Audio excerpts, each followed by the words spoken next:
Hello, everybody. Welcome here to the Wine with Jimmy channel. I'm your host, Jimmy Smith. Thank you for clicking by.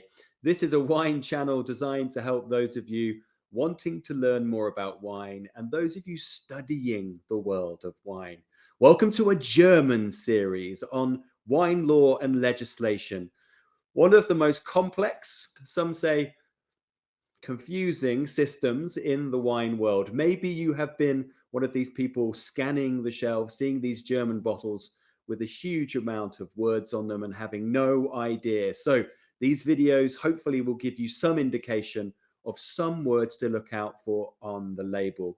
Now, the German series split into 3 series. This is series 2 on all things around law, legislation, and business. Lots of labeling here. And part 2 is looking at Prädikatswein, which is a subsection of quality wine. So these are grading terms that you'll see on labels for very high quality wines typically. So it's a really good video to look out for, certainly to help you understand German premium labels a little bit better. If you have any comments and questions, get in touch. Comment on this video below. I'd love to hear from you if you've had experience with German labels, if you find them confusing, if you find them efficient, if you've been to Germany, what do you think of German wines? Anything like that would be great for you to get in touch. Make sure you click like and subscribe as well. These 2 videos, 1 and 2, are free content. 3 through to 6 are only available on my e-learning portal. That's over at www.winewithjimmy.com. You'll see the address at the bottom of the slide. Lots of extra goodies there, and hundreds, if not over 1,000 videos like this now on that site. So let's look at the grading systems that we find then of German wine law. So we have a 4-tier system in place. The last video I went through was about Deutsche Wein, Landwein, and Qualitätswein. So we did that in the last section. We're now doing Prädikatswein, which is an offshoot of Qualitätswein, but Prädikatswein we're doing as a separate standalone just because there's a lot to go through. So that's why I've highlighted this one. Now, in most cases, the Prädikatswein wine will have a higher must weight requirements. What that means is higher sugar in the grapes. So what do we find here? So somewhere between 70 to 154 degree Auslese. Okay, so really in terms of those of you that don't have a clue what that is, it's just the sugar in the grapes. There's more than any grades that we've looked above on the previous video. So higher must weight requirements for this category. The addition of sugar, enrichment, is not permitted at this level. So, Prädikatswein.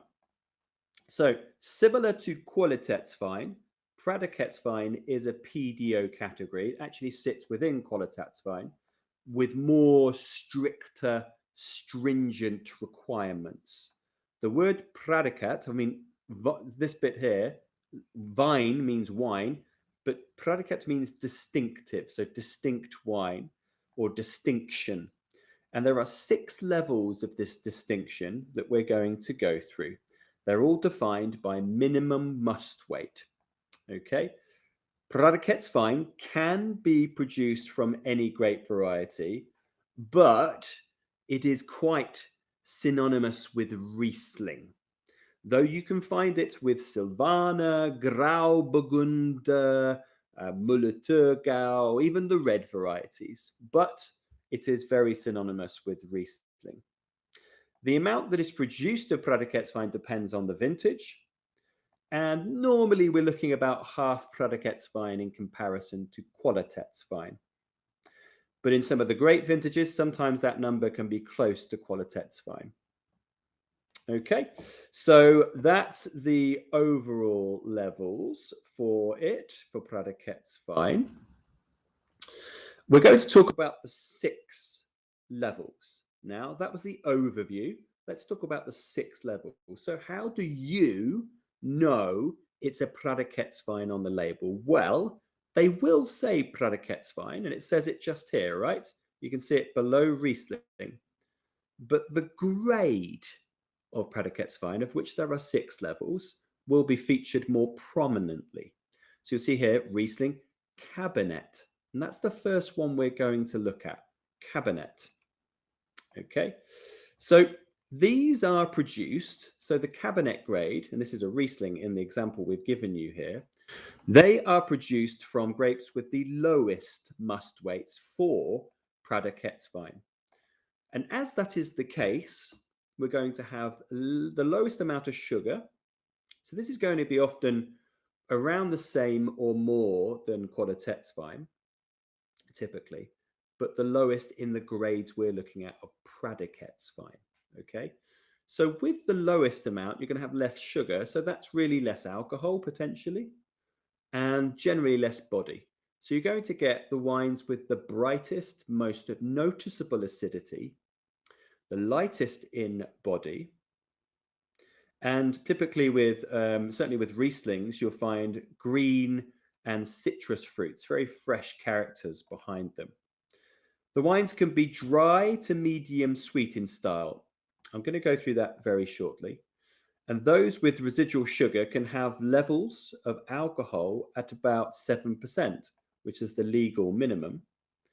But the dry ones can reach up to about 12%, depending on the vintage. So one thing here is you've got a Dr. Lucen label, Riesling Kabinett. You can see the alcohol here is about 8.5%. Now, typically, Kabinetts have the potential to be 11.5 on average of alcohol, okay? 11.5 on average. What does that mean? So that means if you pick your Riesling grapes, which are at a Kabinett grade, and ferment them fully to dryness, you will have an 11.5% alcohol wine, and it will be dry, okay? And that's going to be the next slide. I'm going to show you that. But if you don't do that, if you pick your 11.5% potential alcohol grapes and you stop fermentation early at about 8.5, this is when you make a Kabinett, just a straight up classic Kabinett level. Okay, so you know, now that you know that most Kabinetts are about 11.5, looking at this on the label, 8.5, you know that there's about 3% that has been unfermented. So it is not converted to alcohol, and that remains as residual sugar, must, in the wine, which 3% roughly equates to about 30 grams per litre, which is a fair bit of sugar, okay? So that's why you can get these as medium sweet, for example, depending on the level of acidity. So that's a label which is a sweeter wine, okay? Fine, lower alcohol, sweeter wine style. But as you know, you can get Kabinett Trocken. The word trocken means dry. So this is the Kabinett grade, but the dry example. Here you will see Weingut Kohle Ruprecht, which is their Kaltstadter Saumagen, I believe. But you'll see here, we don't worry about all that stuff. Riesling Kabinett Trocken. Okay, look at the alcohol here, 12%. In certain, I said 11.5. That changes year by year because some vintages are warmer and some are cooler. So in this vintage, which is what vintage is it? 09. So this is probably the last 2 digits of the Prüfungsnummer tells you the year that it was commercialized. That typically is the year after harvest. So this is going to be a 2008 vintage. So in 2008, the Kabinett grade was enough to get to 12% alcohol. And they've fermented it fully to dryness. There's no residual sugar, right? So that is 12% alcohol, but still at the Kabinett grade, but fully dry. So this is the dry expression of Kabinett, okay? The previous one, remember, which is the Dr. Lucen, was bottled at 8.5%. So there's residual sugar left behind of around 3%, remember? And that's what creates that sweetness in the final product. The Kabinett Trockens will be delicate as well, tend to be the lightest, freshest, cleanest with high acidity, obviously without the sugar though, behind them. The next grade is Spätlese. So this is produced from fully ripened grapes, which are usually picked somewhere around 2 weeks after Kabinett grade. And compared to Kabinett, these typically across the board will have a greater concentration of riper fruit flavors, typically stone fruit, but even tropical for Riesling. They'll have slightly higher alcohol levels, obviously for the dry expressions, and a fuller body. Spätlese can range from dry to medium sweet again, like Kabinett. And like Kabinett, the minimum alcohol is 7%. Okay, so let's talk through that. Here you have Dr. Lucen again. You have the Wählen and Sonnenhöhe, which is important, but at this stage, I'm not going to talk about it because we're just going to look at Riesling Spätlese. So we had previously on the Lucen label 2 slides ago, Riesling Kabinett. So this is a different grade, grapes that are riper, picked 2 weeks later. But this is bottled roughly around the same alcohol percentage, right? So 7.5%, I mean, give or take 0.5%. Now, the Spätlese grade, whereas Kabinett probably could get up to about 11.5, 12, Spätlese is often up to about 13, 13.5%.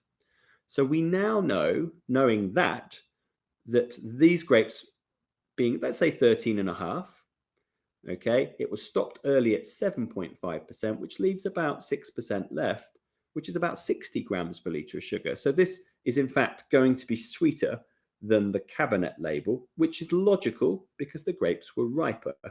Okay, so this will actually be sweet in style, depending on its acidity, of course. Okay, so Spätlese, riper, more concentrated stone, more tropical, those kind of characters. Of course, next comes Spätlese Trocken.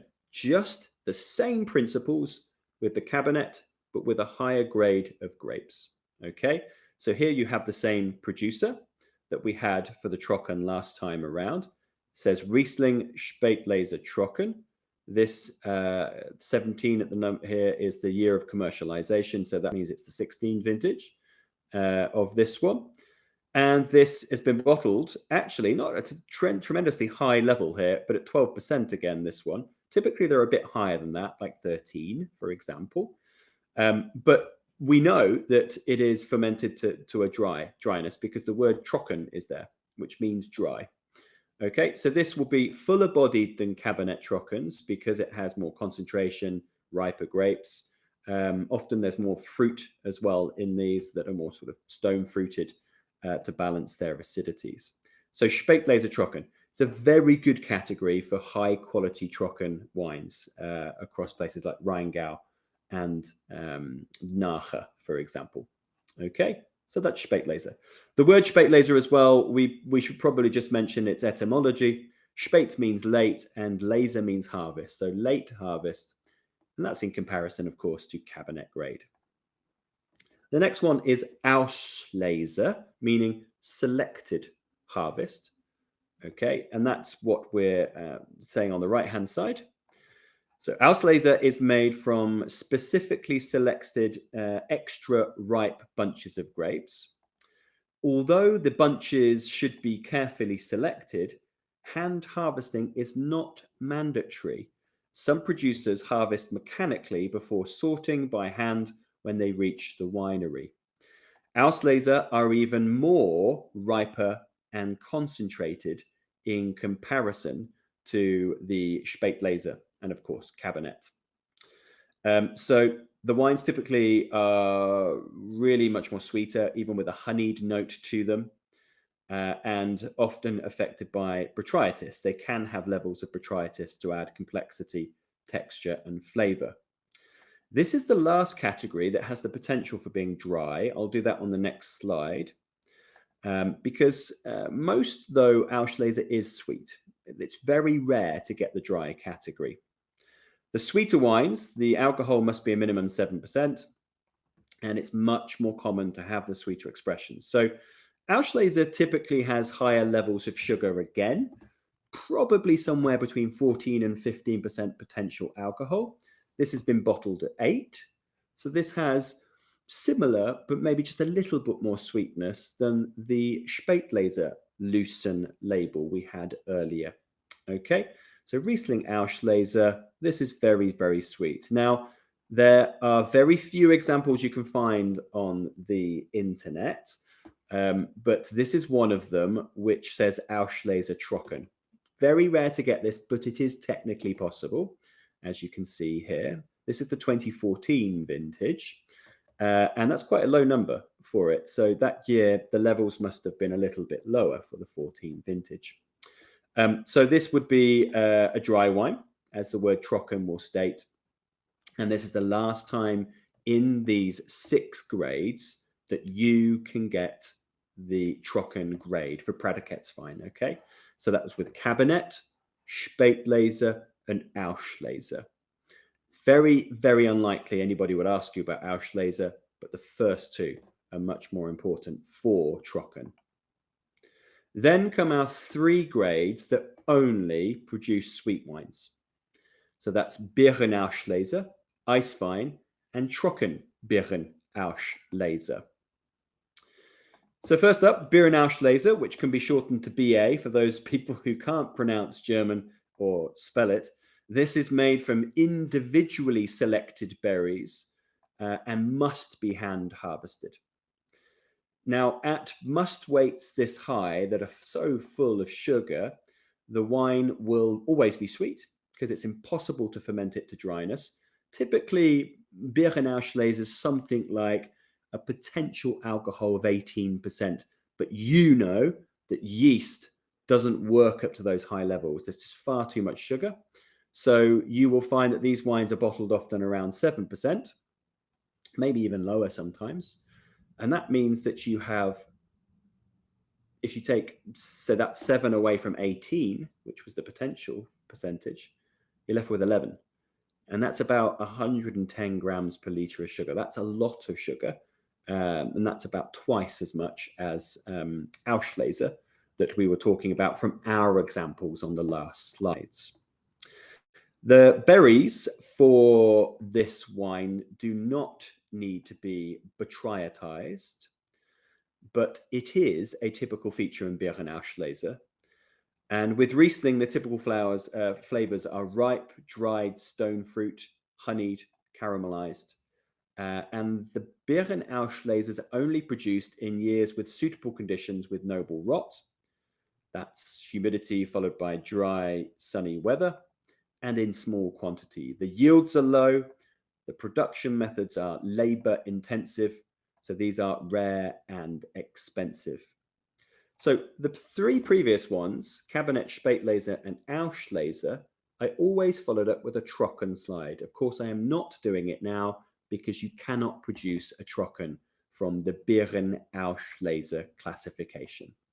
So we go to the next classification, which is Eiswein or Eiswein in Germanic. So German Eiswein was given its own Prädikat category in 1982.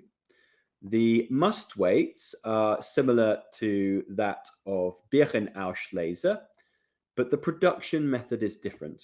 Whereas Beerenauslese is made from very ripe berries, some botrytized, Eiswein is made from frozen berries, and they must be picked when they are frozen at temperatures below -7 degrees Celsius. That's 19 degrees Fahrenheit.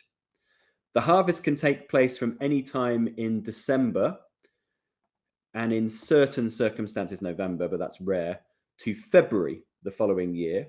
And that's quite crazy because say in one year you get December being the vintage, and then you go all the way around to the next year. So let's do that again. The first year you go, say, February, right? And it's picked in February. Then you have the growing season and it's an early winter and it's picked in December. It means you will get 2 vintages from the same year, right? So that's it's quite mind-blowing that can happen. But once the grapes are picked, the grapes will be pressed whilst frozen, as is the production methods for Eiswein. You can't do artificially freezing. And the pressing releases small quantities of naturally concentrated juice, with high levels of sugar and acid because the water stays frozen and the viscous liquid with the acidity comes out.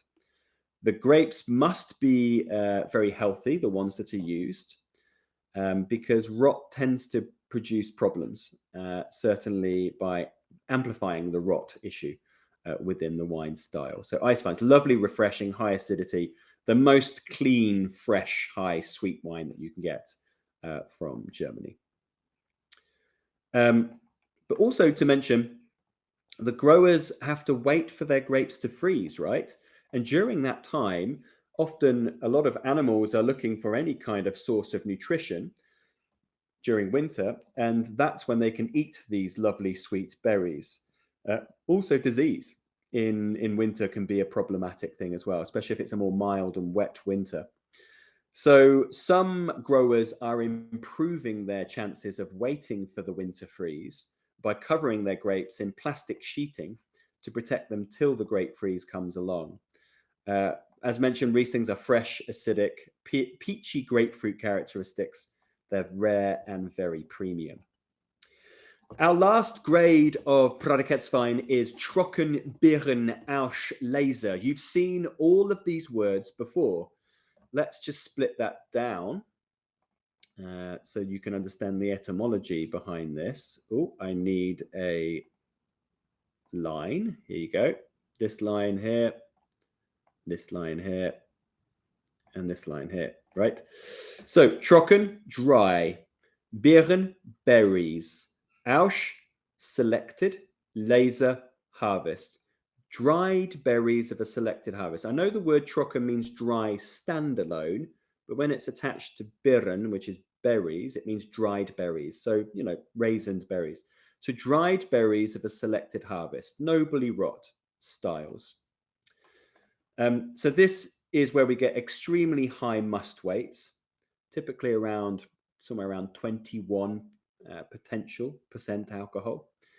So Trockenbeerenauslese, TBA for short, by the way, you will need botrytis to get those levels. The shriveled raisin-like grapes produce tiny amounts of highly concentrated, extremely sweet wines.